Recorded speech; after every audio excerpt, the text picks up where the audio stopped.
kami ngayon. Tahong. Dami. Hoy, tahong! Masukilan. Tingnan mamaya.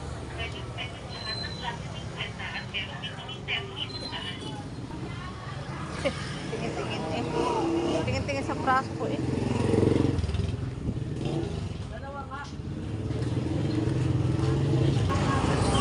Sarap ng init. Sarap ng ano nga. Hoy!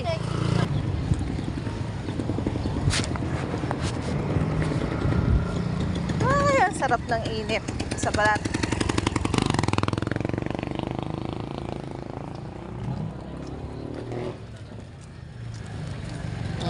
Diba?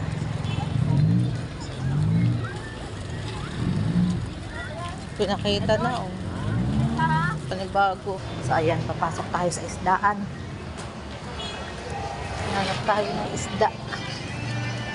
Sana mura lang guys.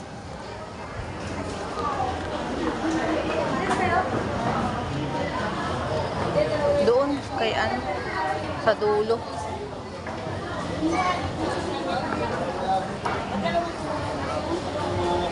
Dito kami ngayon sa palengke. Doon sa dulo kay ano.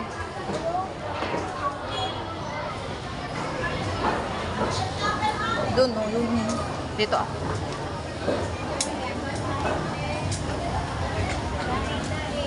Hirap magbabunlis. Tako. May pito.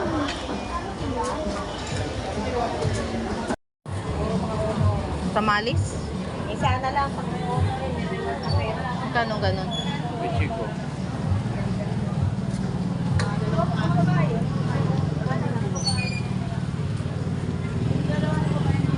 Meron na? Hindi pa. 540. Kumuha na rin akong tilapia. Palilinis. Pagkano bang 130 na ngayon na kalahati. Nauli ka sa 120 kalahati. Medyo katamtaman. 130 na ngayon. 260 parang ano na rin. Frozen. So ito na nga. Nakauwi na kami ng bahay at ngayon nga ay akin ang nalinisan yung aking pinaboneless na bangus. At ngayon nga ay gagayatin ko siya ng maliliit guys. At dahil nag-request nga ang aking panganay na gusto daw niya ay pansit bihon, kaya iyan ang aming ihahalo, ang boneless bangus. Pero hindi ko po naman inilahat yung aking pinaboneless. Ako po ay pumili lang ng pwede naming ihalo sa pansit.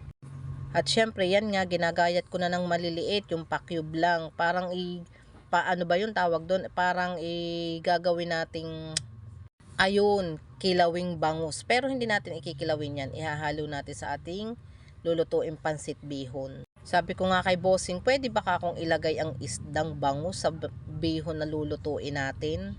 Sabi nga niya, pwede daw yun. Kahit yung aking panganay, tinanong ko kung gusto nila. So, okay daw lang naman. So, yun na nga, nagayat ko na. So, ngayon naman, ipiprito ko po yan guys. Ayan na yung resulta ng aking pagpiprito ng aking ginayat na bangus. At dahil nga tostado na, kaya ayan, nilagay ko na ang aking mga hiniwang sibuyas at saka ang bawang. Igigisa-gisa natin yan guys. Kung napansin niyo, hindi ko na hinango ang aking piniritong bangus. Kasi yun naman ay ilalagay ko din. So hindi ko na pinahirapan sarili ko, charis. At nang nailabas na nga yung aroma ng dalawa nating sibuyas at bawang, ay di inilagay ko na rin. Ay inihalo ko na yung ating piniritong bangus. At ngayon nga isinunod ko na yung ilang pirasong gulay na akin din binili.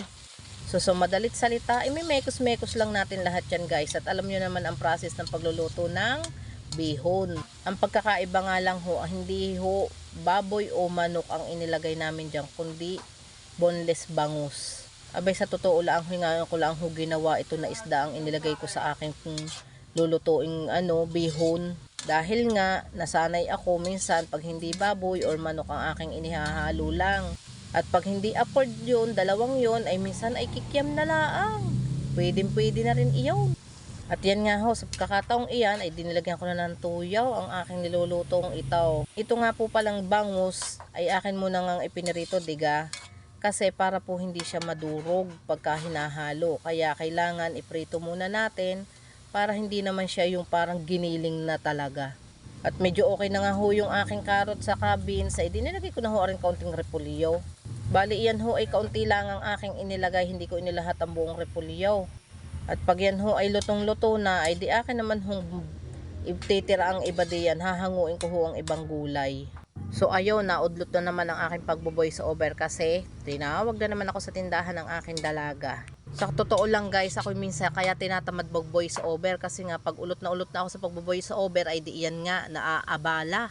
So ayun na nga, yung tulad ng sinabi ko, naghango ako ng konting gulay diyan at yun naman ilalagay ko sa aking malulutong pansit bihon. Sa madalit salita ay di iyon ating gagawin toppings pag naluto na yung pansit bihon natin. At yan nga, ako'y naglagay na ng 1 timbang tubig para naman masarap-sarap ang ating pansit bihon, charis. At syempre, hindi maalis sa atin ang timusa ng ating niluluto bago ilagay ang ating mga lulutuin. At sa pagkakataon nga hong iyay inilalagay ko na itong kalahating kilong bihon, ay talaga namang ewan ko na lang kung ito ay hindi maubos, charis. Ako na may nagtataka, bakit nga ba ang pansit bihon ay hindi nakakasawang lutuin at kainin? Para bagang lahat ng okasyon ang pansit bihon ay hindi nawawala sa mga menu. Totoo nga siguro ang kasabihan ng pansit bihon ay pampahaba ng buhay, charis. Ay di yan na nga ho. Talaga namang parang masarap ng kainin itong aking pansit bihon. Kayo gahoy hindi napapaibig din eh. Ang pinakagusto ko lang ho naman din talaga yung marami ang gulay. Kaya pag ako'y nagluto ng pansit bihon, ay talaga naman ho ang gulay ay loriat. Ayun naman ho aking mga junakais ay talaga naman hong pili, si pansit at iwan si gulay. Hindi ko baga naman humaintindihan sa mga bata ngayon kung bakit takot na takot kumain ng gulay. Ay yung aking dalagay, makikita ko ay nasa gilid ng plato ay ang mga gulay at talagang hirang na hirang ultimo sibuyas. Ay hindi daw niya ho gustong kainin, anong gagawin. At iyan na nga ho, inilagay ko na nga yung aking ibinukod na kaunting gulay na pang toppings natin at luto na ang ating pansit bihon. Kaya kayo ay sumandok na din sa aking nilutong are, charis. At yun lang for today's video. Maraming salamat sa inyong mga panonood at suporta sa aking mga videos.